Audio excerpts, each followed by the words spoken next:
This podcast is for informational purposes only and should not be considered legal, medical, or mental health advice.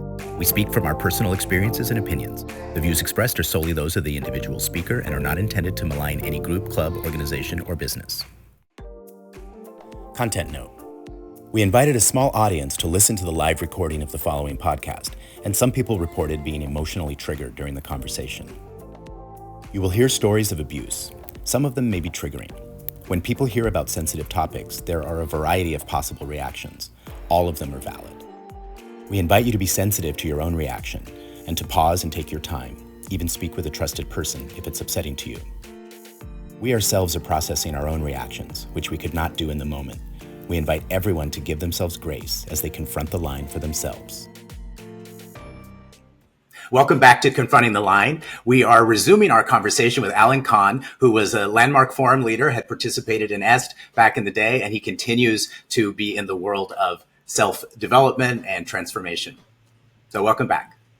Awesome. So Great. Alan, Good to be here. you brought us right up to the point where, so you're spending years and years and years and years in this organization because it's making a difference. And for that and your students and all that.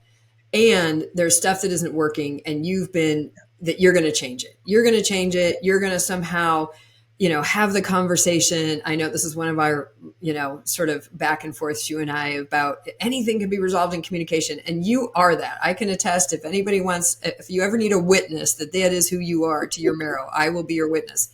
And even though we disagree about whether that's true or not, you definitely are that. And no, and I don't believe it's true. I'm just committed to that. You're committed to it. I got it. That's great. So I'm curious. So there you are. So what starts to happen that has you start to see like, hey, I maybe can't move this mountain? And I would also like you to speak a little bit too, because you did so generously share with us in the first episode. You did share with us about finding yourself doing things, with physically harming, being abusive with people, things that you would have never. Let's be clear. That was once. That was once. Okay, great. And never happened again. Never happened again. So that was a physical thing. But you knew that it was a culture, because you and I have talked about this a little bit, but you knew that there was a culture of, what we now would term as verbal abuse, emotional, there is a kind of in the staff culture. That's the only place I'm willing to go on record saying it was pretty persistent. When I'm at forum leader days and Werner is showing the training for Navy SEALs as if that's an image and a message that we should be exposed to. And here I am, a guy who turned in his draft card and doesn't believe that war is the answer. I went, this guy's values and my values, they're really different. But I didn't go, they're just different. That's not a video I would ever show anyone unless I was training them to be a killer and not have a conscience. Okay. But I'd never show that video to anyone who's committed to transforming people's lives. Yeah. Ever. Yeah. Ever. So why I left, I would have gone down with the ship, Anne. I know, I would have too, actually. I got kicked out. I gave my word.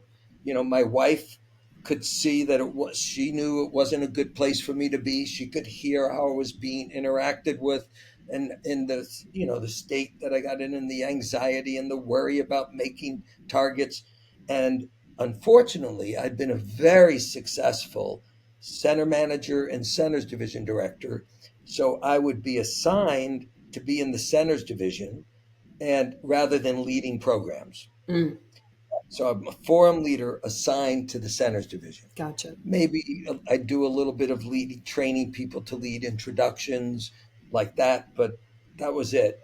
And I wasn't willing to manage people the way you had to manage people in order to produce results. Gotcha. So my results were going down.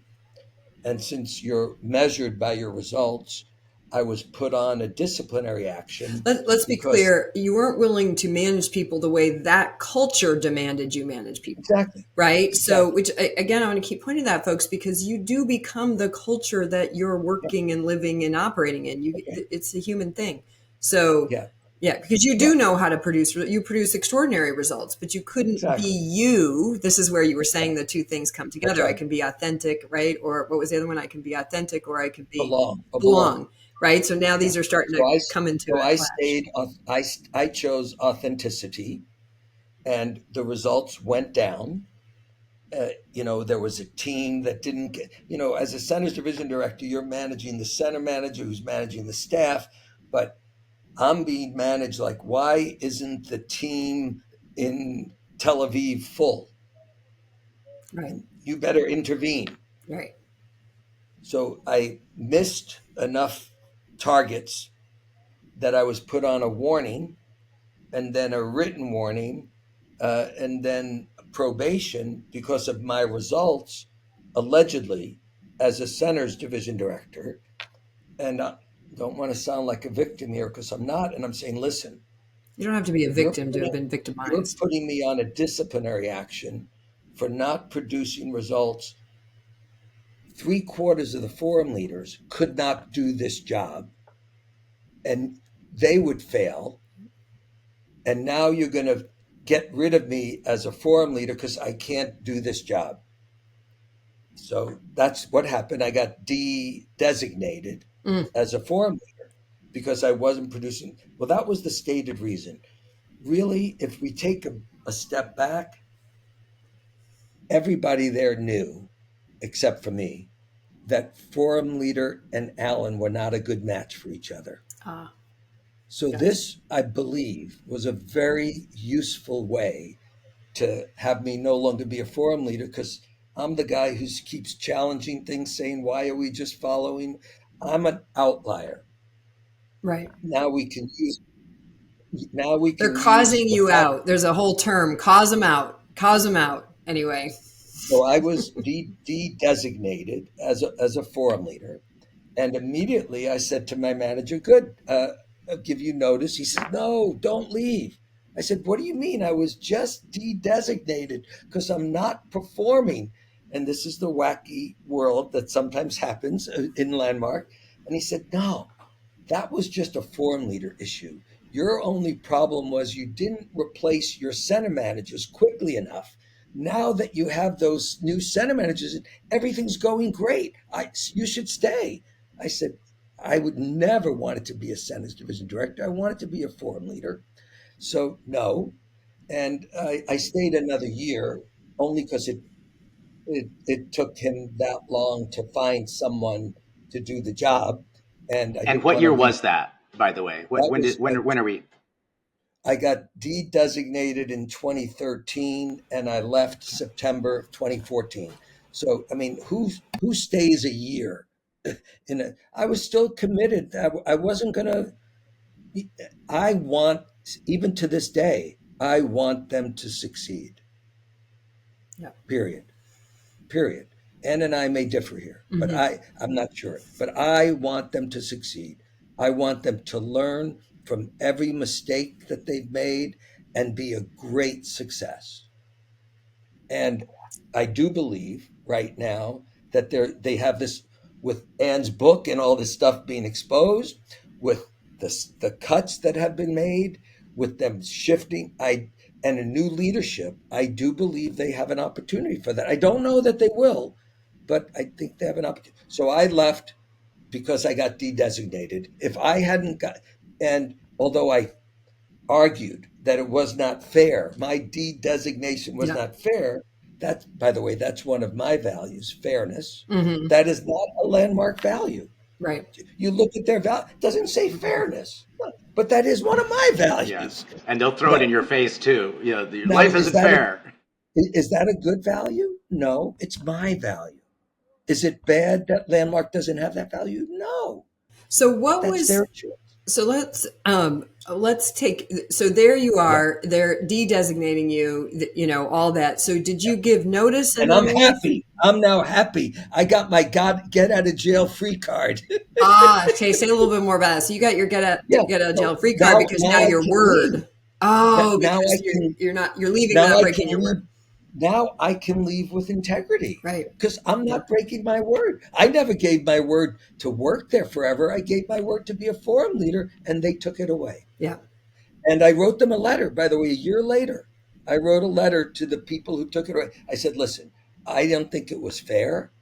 I still don't, but it was the right decision. And I'm so glad you made it because I am doing so much better. You're probably doing better without me. So thank you, thank you, thank you. It's going to be interesting to, I hope I'm 55. I hope I live long enough to see how history judges this logic. But for those that are watching now and in the future, you just got Yeah, a really inside look about why do people stay? Because yeah. we are, in whatever, in a whole particular model of integrity that says who you are is your word. So that's the other thing that gets brought in there. So you talked No, about authenticity, but who you are I is your word. disagree, Ann. Oh, really? And That and the being a leader, that was the big shift that we were out to make no, is no, that who you are but I is your word. still disagree. I, I think there are people who stay because they don't have a life, Oh, lots and of people stay for lots of reasons. Yeah. that's their life. Yeah. I stayed. Only reason I stayed, and they didn't. No one made me. I said I'm valuing my word. Yeah. No one made me do that. No culture Of made me course. do that. I said my word matters, and I'm not going to break this word. It's a sacred bond, And and I value I've talked with a lot of people, Alan, that stayed for similar reasons. And in it. part because that's the kind of the model of integrity that is taught that you come to, it's not like you even believe it. Believing it is underestimate. You internalize it fully. And I'm not even saying But, whether it's right or wrong. We'll have a whole separate show about that. but I still disagree because, as you know, the way Landmark teaches integrity, breaking your word is okay. Mm, kind of. They, Yeah. they, that's right Well, there. in the Yeah, you can document, You honor yeah. it. You can If you read honor the your right word. there in document, the yeah. integrity document. Breaking your word doesn't mean keeping doing what you said.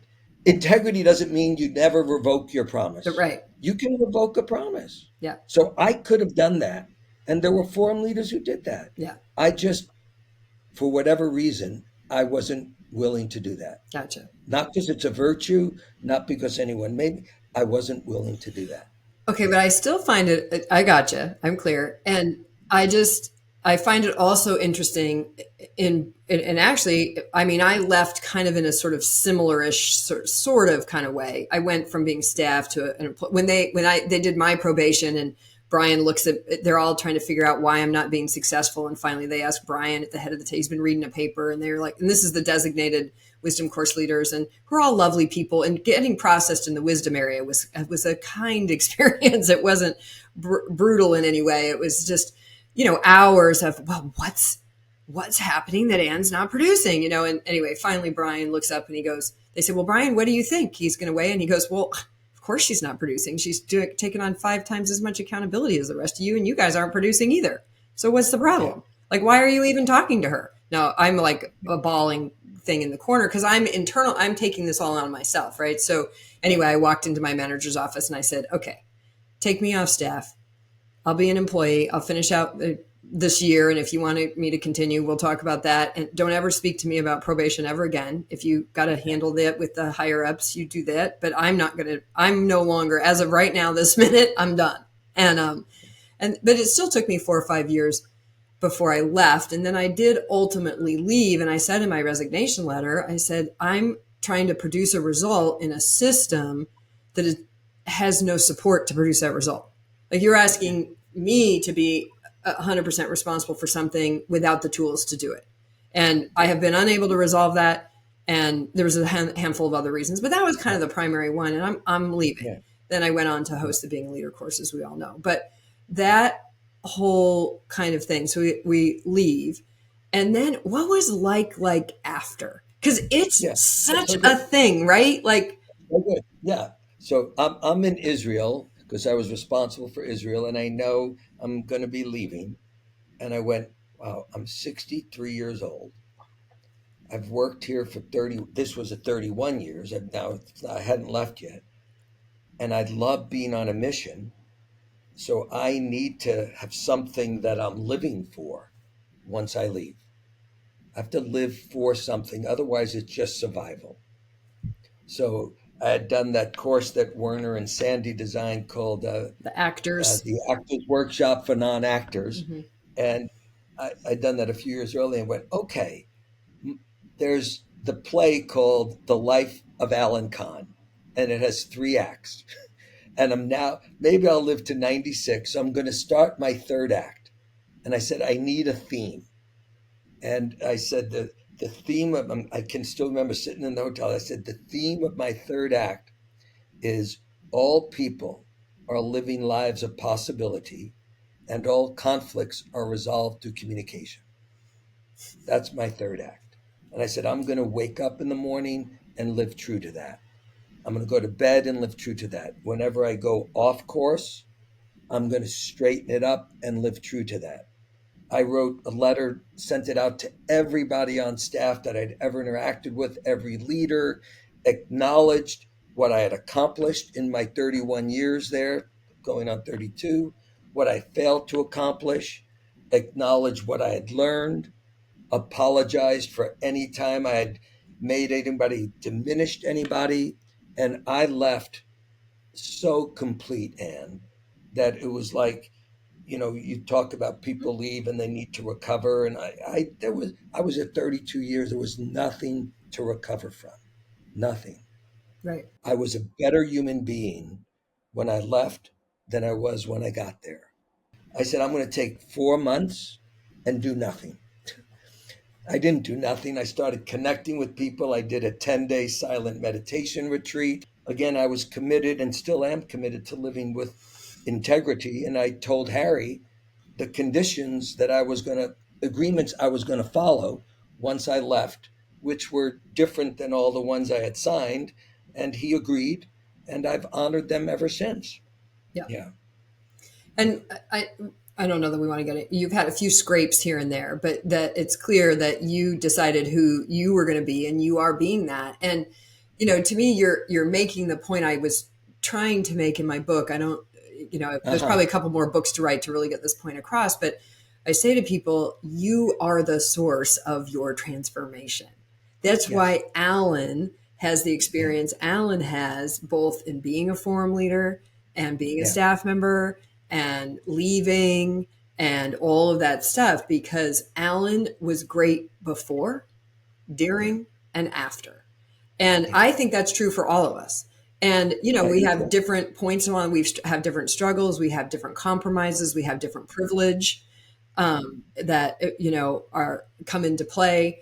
So we're not going to cover all that here, but I just really think what you just demonstrated was very much what I was trying to say there, which is, to me, the biggest misappropriation that happens in that culture, whether it was intentional or not, we're not going to get into that, but is this idea that the source of your transformation is anything other than you. You get, you take those tools and you use them in the ways that you use them. You apply them in the ways you apply them. Yeah. So I think it's a little more complicated. Of course. I think there's grace. There's grace, meeting someone who can make a difference, you meet someone who makes a profound difference in your life. Yes, you allowed them to do it, but you didn't make sure they showed up. How come they showed up when they showed up and you were there for them to show up? Yeah. So I think it goes beyond just personal. In other words, I don't take credit for my life. My life is a product of all of the people who've contributed to me, the good, the bad, and the ugly. And I was committed that since 19, I'm on a journey, and I'm going to live a transformed life. So I'm going to take the bullshit that comes my way, the good things that come my way, the great things, and hopefully turn it into something useful. Yeah.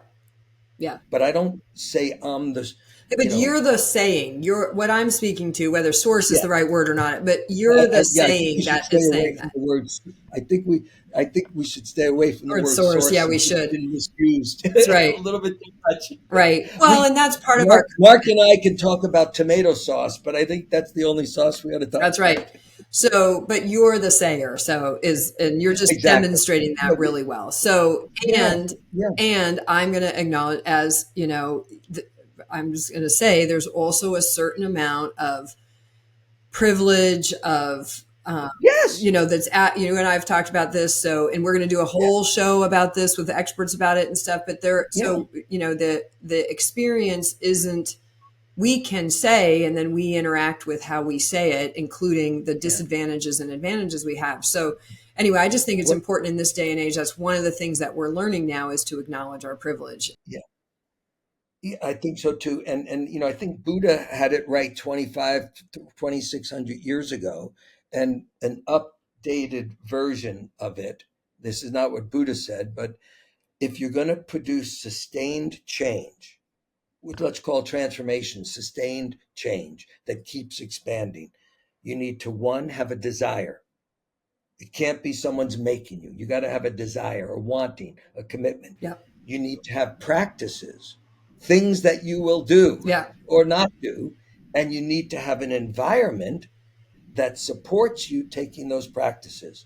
I don't think anybody does this on their own. So they got to have an environment, got to have practices that work. And if they don't work, get new ones and a continued desire. Yeah. I had a thought about something you shared, which I think it bears really underlining. A lot of Yeah. people have no idea that landmark forum leaders can be put into any role within the organization other than Yes. just being up front leading the landmark forum. And when Yes. I was in that conversation for being a landmark forum leader, I was kind of taken aback when they told me that. They said, look, at any point we might take you and move you into Minneapolis and you're going to run that center, or we'll put you Yeah. in Tel Aviv or wherever. And it was really quite confronting to me, thinking, well, Sure. my whole life might be upended, and I might not even be leading the forum, right? So you sharing that with people makes it's really interesting, that you could end up taking on other accountabilities other than simply being with people one on one and on Friday, Yeah. Saturday, and Yeah. Sunday night. Yeah. Now they did come up with something called Leaders of the Landmark Forum, which was different than, and I don't know if they still have it, which was different than Landmark Forum Leader. So the forum, little background, this is the cult-like part. So when I became a forum leader, I gave my word to honor Werner's word as my own. And Werner, in the moment of designating me, said, this isn't a good deal. You're giving up your word Mm-hmm. to honor my word. He said, it's kind of Faustian. You could be selling your soul. Really think about this before you do it. And I'm in front of all the other forum leaders and me with my big mouth. They say, well, Werner, if it's not a good idea, why are you doing it this way? Why don't you set it up differently? And he looks at me and he says, well, Alan, if I could figure out another way to do it, I would. But this is the only way I know how to do it to produce the result. I don't know that that was a truthful answer, by the way, because it's very convenient when you're running an organization where people aren't being paid enough money and you want everybody to follow. To have that sort of obedience is a very convenient thing to build in. This And Yeah. this is where, the book I actually started to write, and then my publisher yeah, convinced me I had to write this one first, is How to Not Be a Cult Leader. And I think we'll yeah, take that experience apart in that book, Alan. So, exactly. right? Yeah, Yeah. Good yeah. example. Yeah. Okay, so here's a question that came in from the audience. For Alan, what is your biggest proud moment, and what is your biggest regret moment out of your participation? Well, I really don't live with regrets because I get things complete. But as I shared, I do regret when I put my hands on someone else's neck. That's my regret. Uh, and I don't live with a lot of pride or proudness. I live with gratitude. So I'm grateful that I had the opportunity. It moves me to make such a difference in so many people's lives. And I'm real, and also, I think I gave Landmark an amazing gift, which was one of my last acts was hiring someone to be the center manager in London, who was like a breath of fresh air and made such a difference. So convincing Landmark to hire this person, even though he was unwilling to work the hours that every other center manager worked, I convinced Joan and Harry, you need this guy, and they hired him. I had a naive notion that he's going to be so successful that you don't have to work obscene hours, and he was so successful but the culture never changed. Right. Yeah. Okay. Yeah. Well, then you actually did replace yourself, as they say, right? At a certain point. So here's another question for Alan. Was the abuse just excused, or was it reinforced by the way the organization was structured? Well, listen, to be clear, for the last 10 years that I was there, at least, there was a policy. There was no yelling allowed, no physical, no. We had policies that stuff was not allowed. So I don't think it was excused. There was a time in the early years where something came out. There was actually a policy came out. You cannot touch people, and yet it happens sometimes. Yeah. So I So don't know there's that it a was lot. excused. Yeah, there's a lot about that. I was actually part of the reason that the "Do Not Touch People" policy came upon for a while. Well, I shared that story in an episode with Dale Dickens. Maybe I'll share it again in the future. But there's a lot of policies, and policy does not trump culture. And this is something as I'm starting to work in business organizations, we're seeing. So I know somebody who was being screamed at 2 weeks ago. And, this has been the startling thing for me. And this was because Alan and I had a conversation shortly after. So when the book came out, I was a lot of where I think Alan has expressed today. And I still have, there's always going to be a piece in my heart that I think hopes for their success, especially Mick. I like Mick. But that but I'm way more skeptical only because I've heard from so many people across so many domains of the organization about the verbal, emotional, spiritual abuse as we understand it today. And we'll do a show talking about what those things are because I didn't recognize them. I didn't recognize them. But I will be honest, I also didn't see a lot of it. I had similar to Alan, I had a pretty good experience overall. I had the pressure. I mean, there are definitely days the pressure to produce the results was intense. I did get very sick. I left with an autoimmune disease and I'm still battling today and things like that. So there was huge impact on my daughter. For those of you that read the book know, and stuff like that. But that there was abuse, and this is something, and I'm going to speak for myself, and I think Alan, you're going to tend to agree. Like those of us that were senior leaders in the organization, some of us anyway, we're listening and we're reconciling with that ourselves, and we're working to understand ourselves. For me, how do I not know? And Alan was funny, said to me one time, I'm like, Alan, it was so much worse. It was so much worse. I don't understand, blah, blah, blah, blah, blah. And he says to me, I love this, one of my favorite conversations. He said, Anne, you were married to a center manager. What do you mean? How did you not know? And I said, Alan, you led my forum. I've always believed in rainbows and unicorns. Like, stop. So there was this. And let's be clear. Yeah. Let's be clear. I mean, I coach people at Microsoft. I coach people I coach doctors who work in hospitals, who are abusive to the nurses. This is not a landmark problem. This is a human being problem. And when it becomes a cultural problem, are people disciplined immediately when it happens? Are there I don't know. consequences? Are there consequences? I'm a little against Human discipline, but beings, is there human beings consequences? human beings act like jerks sometimes, and there are some environments, high pressure ones, which allow you to be more of a jerk than you might normally be, right? Very few people act like a jerk when the sun is shining and there's rainbows and unicorns and everything's flowing. But under pressure, parts of our brains shut down, and we are animal like. Now, I do believe, and again, I don't have firsthand knowledge, I do believe that anybody who's doing that now, if the people in charge at Landmark hear about it, there'd be consequences. That's my belief, but I have no facts. Okay, you can have some unicorns and rainbows too. Alan, what do you recommend for living a transformed life versus doing transformation? You kind of touched on that a little bit earlier. Can you say more? Right. Yeah. The way I work with people is, well, first distinguishing who you are. Why are you here, and what does it mean to be a human being? So that's the first step. Is a human being someone who just has feelings and thoughts, or is a human being someone who can invent futures, invent possibilities, and live true to them? So what I do with people is help them, and help organizations and help teams identify and name their purpose. And the purpose is always going to be the difference that they're going to make in other people's lives, the customers' lives, the employees' lives. The purpose is never about you, it's about the contribution you're going to make. And then get committed to living a life of contribution and do the inner work to everything that goes against that in your, the wiring you acquired or got, by DNA or by bad parenting, is heal. Do some inner work where you're healing those wounds. There's a saying I didn't make up, but I love it. If you don't heal your wounds, you'll bleed on everyone around you.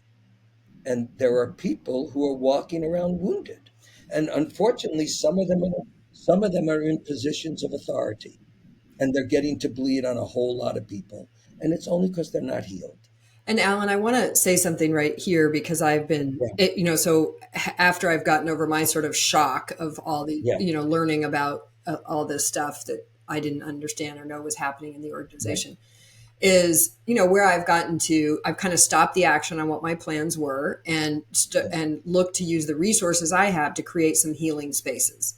And so we have a Facebook group where people can talk. We have regular Zooms where people can talk and be heard, that have guidelines, and so that's a safe space for people. And then we've also started a recovery group for people who have been in high control environments. Because like you said, it's not just a Landmark thing. I have to speak to Landmark because that's my direct experience. That's where I just spent 26, almost 30 years of my own life. So, to speak about that is my credibility, is that experience. So I have to speak from there. But I'm talking to enough people and seeing enough to agree with you that, the things that didn't work in Landmark, they don't live only in Landmark. And so we've started a recovery group opportunity, and we're trying something totally new. We're using a gifting model as the commerce model, which is from an indigenous thing versus transactional. Like, we're really trying some different stuff. But I kind of stopped the action because I saw for myself, because I saw that as we start to talk about the things we haven't been talking about, haven't been able to talk about, either for our own reasons or because they were suppressed from an outside source, doesn't matter, that we couldn't talk about them, and we try to walk away and we try to leave that, and that's fine, we can do that. But here's the problem I've discovered. They don't leave us. The wounds don't leave us. I can try to leave the wound, but the wound does not leave me. So if it's coming up, I need some healing, stop and do that with people. This is going to be in my How to Not Be a Cult Leader book. Do it with people who have training for that. That's why I went and got Rachel Bernstein, even though I have thousands of hours of working with people to be complete, and very effectively and successfully. But in terms of some of the stuff we're dealing with now, I wanted an expert who had the therapeutic background, the educational background. So we'll put all this in the show notes, these resources. But I think one of the big mistakes that Landmark has made, this is one of my big ones, is by poo-pooing psychotherapy, poo-pooing everything else. I think Landmark's success could be in holding its own lane. Do what it does, do that, honor and respect all the others that do that. Where I've gotten the most out of my Landmark is actually since I left, and I'm doing all this other work. And then the tools that I got there are actually even more useful in some cases, because I now have all these other tools that I can also bring to bear, or I have even some of the same stuff from different directions. So that's that thing you were saying about open up to, we don't have the answer here. We have some good questions, but we don't have the answer. And, you can open and process things. But if you're finding yourself feeling like you need healing, don't hesitate to get that. And we're working hard to support making that as available as possible. Because there's something I want to say about culture. So, I coached people at Microsoft, senior people. And 10 years ago, they had a CEO named Steve Ballmer, who could be a raving lunatic. And people who worked at Microsoft, many of them talked about it, that it was cult-like. You had to believe this way. You worked long hours. Now they got paid a lot more money than people who work at Landmark, but there were long hours of demands and demands. They didn't have a life. Satya Nadella came in 10 years ago and he said, I'm going to change the culture. And he said, anybody who's a manager, anybody, you're going to be evaluated on 3 points and 3 points only, not your productivity. But if you're a manager, do the people on your team experience that you care about them? That's number one. Number two, are you coaching people rather than instructing them and telling them or threatening them? Are you coaching them? And number three, do you embody the three Microsoft values: respect, integrity, and I don't know what the third one was. That company it's taken a long time. The stock price has gone from 24 to 400. People love working there and the culture has shifted, but it had to start at the top. Mm-hmm. I've gone into enough companies where the person at the top wants you to fix everybody else, but they're not going to change. So it started at the top. And, so cultures can change. And that's a big organization. Yeah.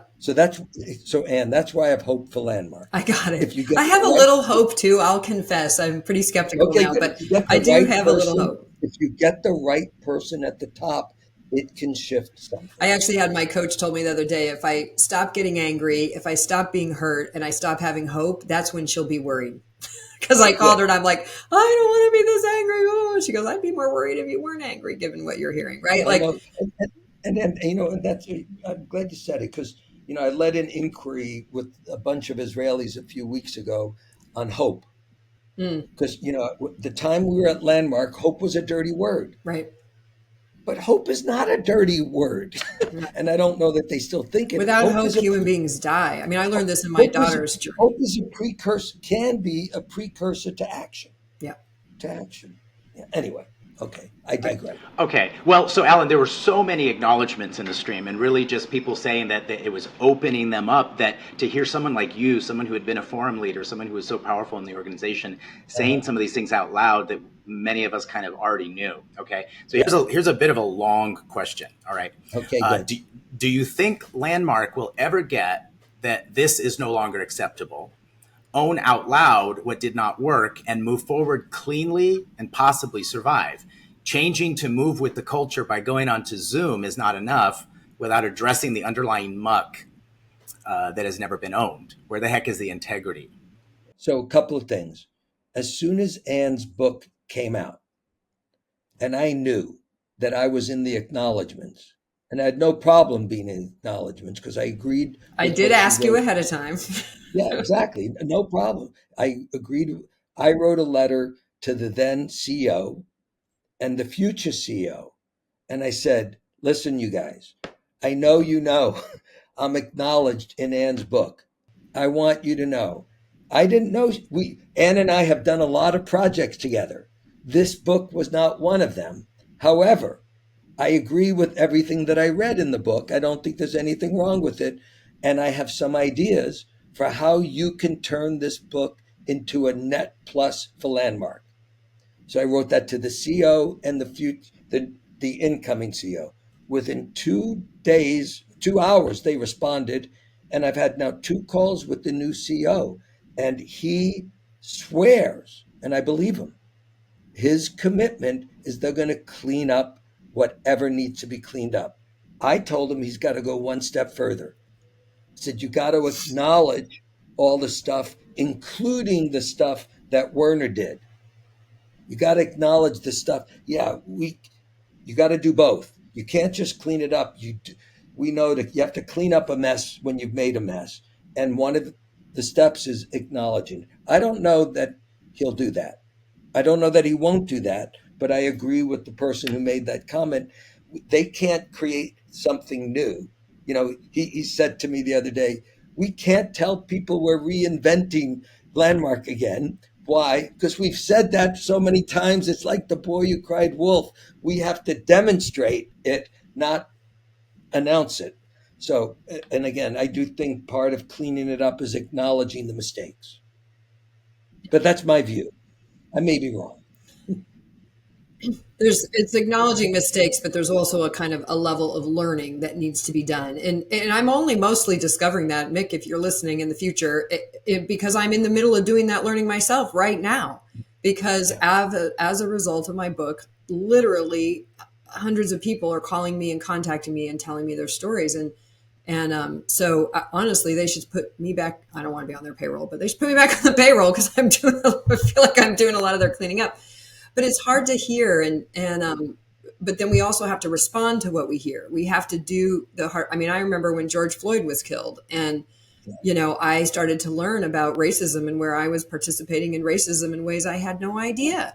That is I know. deep work, and that's the kind of work that needs to happen. It's not just like we recognize some bad things happened here and there. It's like, wow, we have been, I mean, you and I know we do culture change. What it takes to shift culture is a enormous commitment, deep time. I believe Mick when he says what he says. I have some skepticism about whether Mick really knows the journey.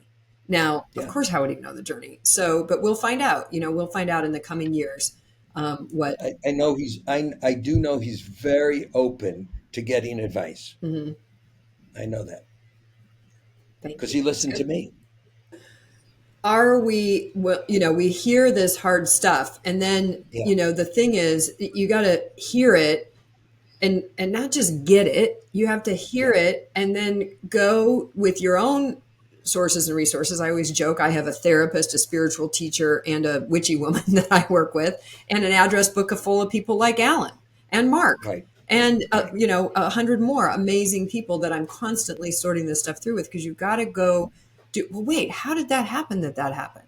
What is this culture really? Where did that come from? And that's why I named my book what I named it, because it was the earlier parts. I'm a lot further along than I was even the day that book was published in March. But in that journey, like, wait, I don't understand, why is this going, and what is the lens that I'm missing? So I was looking through the question that so many guests, so many people had asked me for years and years and years and years, and even told me, you're in a cult. And I'm like, well, wait, am I? Well, wait, blah, blah, blah, blah. And then read my book to see how I answer the question for myself. Yeah. Um, So one thing I know, as you mentioned, there were a lot of layoffs at Landmark. yeah, What last couple what I have weeks. heard, what I've heard is they're hiring people, they're hiring career coaches to work with people to help them get their next job. The people who left are thanking Mick. They said, I've been in places where I lost a job. I've never lost a job so compassionately and so lovingly and with so much support. So that speaks volumes to me, how you're taking care of the people that you can no longer afford to keep on your payroll. It speaks volumes. And I'm going to withhold a little skepticism for the totality of that. And as I have offered before, if Landmark would like to be a sponsor for the recovery group, we are accepting sponsors if they want to actually contribute to people who are seeking healing. Because oftentimes to get healing, you can't get it in the same place Yeah. where the damage occurred, even if that place changes. You have to get away and then you can Yeah. come back, but you do need to get out of, I mean, this is a trauma recovery thing, right? But you have to get out of the place you experience the damage, do the healing, then you can come back and do the work with that place. So Yeah. But Anne, I'm curious, what is your view if there are 20 people who worked at Landmark and left and thought it was the best experience they've ever had? It prepared them for careers, starting a business, and then there's 20 people who left. I'm just making up these sure, numbers. right. I was traumatized there, and they had the same managers. Why do you think some left with the experience that I need to be healed, and some left with the experience that they're grateful? What do you think is the difference? Well, most of the people I know they're asking for healing also are grateful. So I think the two things can be true together. Good. But So first of all, let's have so some who don't need healing. and Yeah, I'm just going to speak from the people who have been talking to me. yeah, So mostly, it's not the same people. I found that I did the Landmark Forum with a guy named Alan Cahn, and I didn't, right. I I don't know if you've been listening to the work with Dr. John Hunter. We're going to be talking with I him. did. You know, whether Disagreed with some of the stuff, but I I listened to it. understand, Yeah, right? So I think that it was I do think that there's a lot about who. I think that Landmark had a kind of culture in a way, I think in its intention to be open, that allowed perpetrators and Yeah. predators into its environment, and Yeah. they overlooked warnings. So I don't think the 20 people necessarily were interacting with the same person. I also Okay. think that the culture, but hang on, let me answer. The other thing is I think that just like 20, 30 years ago, it was okay to slap a woman on her ass without asking. I think there was abuse and verbal abuse and things Agreed. that were acceptable in times. In Yeah. fact, I looked up today, I was looking up something about is it possible for someone to traumatize others without being traumatized, was a question I asked ChatGPT Yeah. today. So in Yeah. preparation for this, but one of the things, and the answer was really surprising. One of the things is there's culture and social norms. In some cultures or social groups, behaviors that might be considered traumatizing in one context may be normalized, leading the perpetrator to view their actions as acceptable.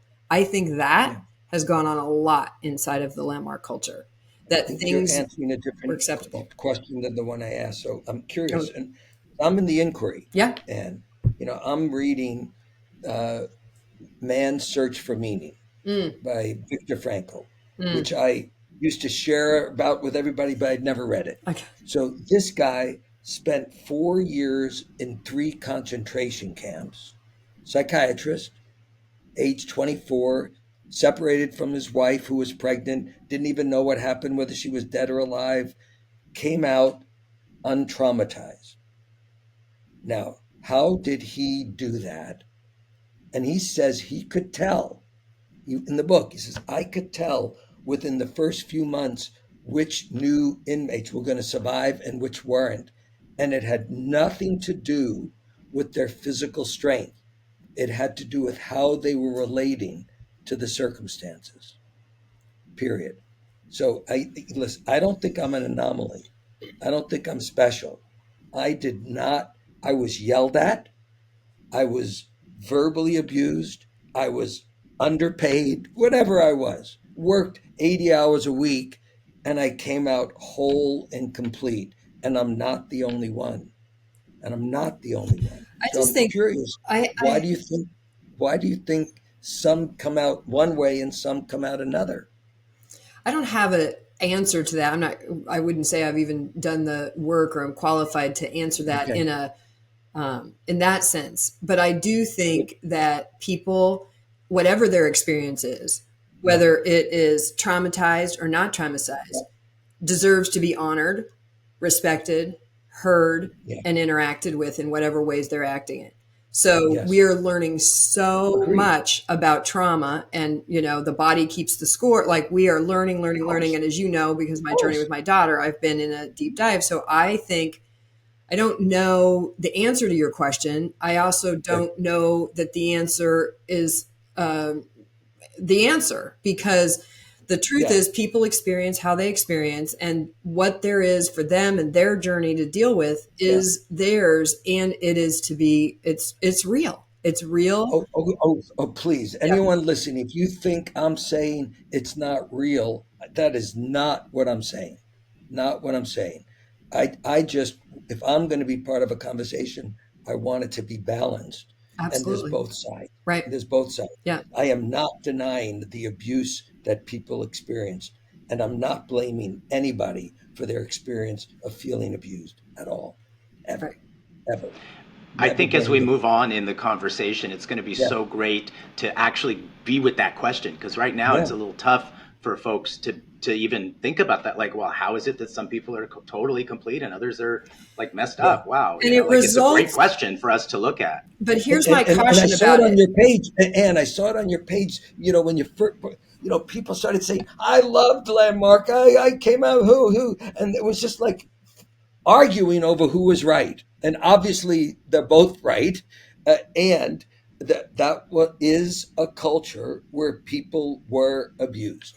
Full stop. And I think as more and more and more and more information comes Yeah, out, there's a lot about Landmark and its history that has been hidden and suppressed. It's coming. It was, for me, part of the other reason for writing my book was a bit of an amuse-bouche warning, because I know yeah. about stuff that's going to be coming out. And there Do you is, think you know about? Do you think you know about stuff that I don't know about? no, I don't, but I think we're not going to talk Okay, about it here. So Okay, good. future episodes, Alan, future episodes. But my Good. point is that as we continue, and I don't think this is true even with just with Landmark. I think this is true with a Yeah. lot of things. History bears this Good. out. We look back and we go, oh my God. I mean, we're finding out how many of the structures we regard as totally normal. I was listening to Stacey Abrams today talk about the Electoral College and how that's completely based in a racist, Of course practice, it blah, is. blah, blah, blah, blah. So when we Of course. learn this information, we have to adjust our perspective and our point, or we have the opportunity, whether we do or don't. The one thing I'm Totally. concerned with, and I've used the Viktor Frankl quotes myself. I haven't read the book yet. Yeah. It is on my list, but Good. is that some people interpret that as, well, I felt traumatized, so something's wrong with me, and now I'm ashamed. I have shame. Never. And that's Never. the thing that I'm somewhat speaking up for those that have Please been do. unable to Yeah. speak. And I speak up for them too. Yeah. And so it's really important to me that it's really clear, like, hey, if you had an experience of being traumatized or brutalized or Yeah. whatever, we can throw in any terms you want. I think Sure. it's bad to try to stop using terms because we think it has us not feel good. Part of learning to be with our feelings is learning to be with all that. Sure. But I've talked to a lot of people who are, definitely really grappling with long-term health, mental health, and physical health impacts from their interactions with this organization. I've found dozens and dozens and dozens of lawsuits now, but there is real evidence that this kind of stuff And I got to stop you. Millions of people have done Landmark. Millions. At least 1 million. I don't know. Yeah, we don't know. They They say 3.5 million in the last press thing that I saw And we know that could be a seminar. It could be we have no idea. Yeah. Over 1 million people have done the S training and the forum. Over 1 million for sure. And there are people who had certain experiences. That is not. I was around for 32 years. That is not the majority of the people who come out of Landmarks programs with an experience that they were traumatized. Just not. That's right. And Good. yeah, I say that too. I was around for Good. 26 years and I did Exactly. I've said it again and again and again. I did not witness somebody being physically assaulted. I did not witness. Now I'm starting to remember, well, and I am starting to remember some things that I saw that I had suppressed. So again, screaming, yelling, different kinds of things, but whatever. That's my journey. I'm deconstructing. I'll keep sharing it on. Good. That's why I started a show, was to talk about that. Good. But Good. that does not excuse, and that is how it gets heard by many, not by all, but even 1, 2, 5, 10, 20. How many is okay? Not very many. And I don't even think that's the most useful part. The more useful part is, what can we learn from the dark side? What can we learn from what went wrong? And we cannot learn if we continue to suppress the freedom to talk about it, which often has gotten covered in the Landmark culture but there was so much possibility. That's how I covered it myself. I know for a fact that Mick wants to hear about what's not working because he asked me to tell him. So, and anyone else. So I know that for a fact there's nothing Mick is, he said these words and a few weeks ago. If there's anything we did or we're still doing that's harming people, I want to know about it. And I believe him. I know. And Harry said the same thing a number of times. I believe him too. I don't know that he's prepared to do what there is to do. And he's welcome to call me anytime. Mick has my number too. I'm happy to share with him this stuff. I've been advised by legal counsel not to contact myself, but doesn't mean I wouldn't respond. But what do you see as really kind of the most important next step for the world of self-help, human personal development? I have no idea. No idea. It's not something I think about. What I think about is, how can I be the most useful human being that I can be? But I don't think about starting movements, other this or whatever. And so I have nothing intelligent to say. Yeah. Thank you. Well, I think you said plenty of intelligent stuff today that and for years to come, probably long past when you and I are here, hopefully this will be around and folks will get to will take what they take from it. So thank you for taking the time today, and thank you for And having this conversation I do publicly. need to say this one thing because I see it now repeating. Listen, there are people who their experience of working there or assisting there left them traumatized. I know that, not denying that. And that can be healed. There's post traumatic stress disorder, and post traumatic growth. So that you've had trauma does not scar you for the rest of your life. It doesn't need to. You and I and know about plenty of modalities that can help people heal. Absolutely. Yeah. Absolutely. And that's why we're committed to providing that. The one thing that I just want to add to it is it's not a good idea to go to the place you were traumatized to get healing. Oh no, Landmark doesn't heal people No, of trauma. exactly. Yeah. But there's, oh, no, anyway, That's not their mission. it's not their mission, but it has, Alan, let's be honest. I had somebody call me to the forum like 2 months ago, and that was her whole concern, is that they were like, you don't need to do therapy, do this. No, do your therapy and do this. That's one of the big things I would put in, Mick, if you're listening: trauma informed training, real trauma informed training, not by people with landmark distinctions, by people with trauma distinctions. And I would advise them, if Mick's looking for advice, there's an amazing course called Whiteness at Work for all of us white people to discover our unconscious biases or our conscious biases and start correcting. It would be a great thing for everyone there to do, and it's not to avoid a lawsuit, but just to make you a better leader and a better person. Yeah. Yeah, great. Excellent. Thank you so much. Thank you. Thanks, everybody.